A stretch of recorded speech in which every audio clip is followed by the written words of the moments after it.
I was just recording a video about my daughter today being in school. Her teacher called her in, and while I was recording the video, my daughter comes down and she has stuck her finger in the fan and it cut her finger up really bad. I didn't even think fans could do that, but her finger has some huge lacerations on it.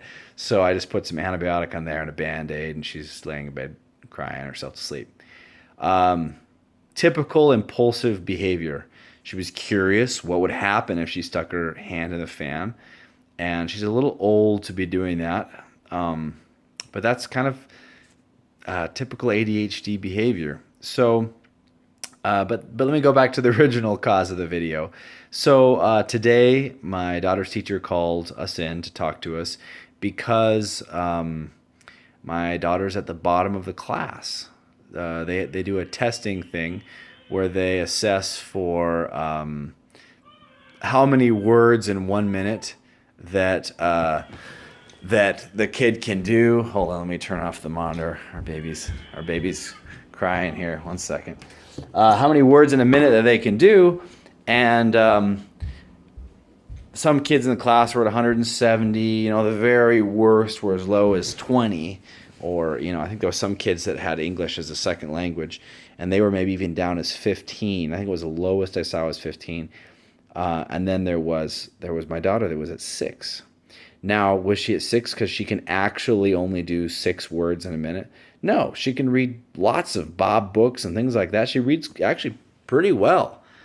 No, she's at 6 because testing's boring. It's just really boring for her to sit there and do these sorts of things. Now, I can't get her to do even 1 word in a minute. I can get her to do 1 word in 10 minutes unless I engage her, what I call the criteria of engagement. Unless I engage her brain, she just, don't even try. It's just a waste of time.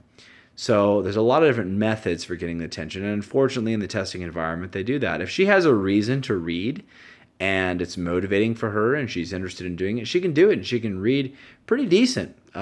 She wouldn't be the top of the class, but probably somewhere towards middle to low middle.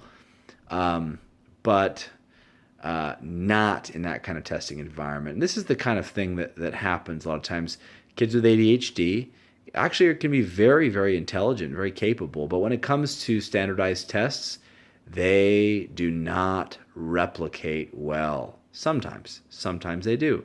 For example, me, when I took the MCAT, which is the pre-medical exam, I don't know, I had this kind of like hyper-focus experience, and I did like way better than I thought I would, like significantly better than I thought I would. I did good. I did quite good.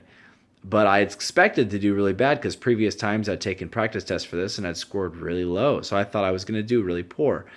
It kind of depends. If they get in a hyper-focus, they can do really well. If somehow they're motivated, they can do well. And if they don't have the motivation or they don't have the hyper-focus, then not so good. So anyway, I thought this was just an interesting opportunity to bring up some of these points. I hope that's helpful for you.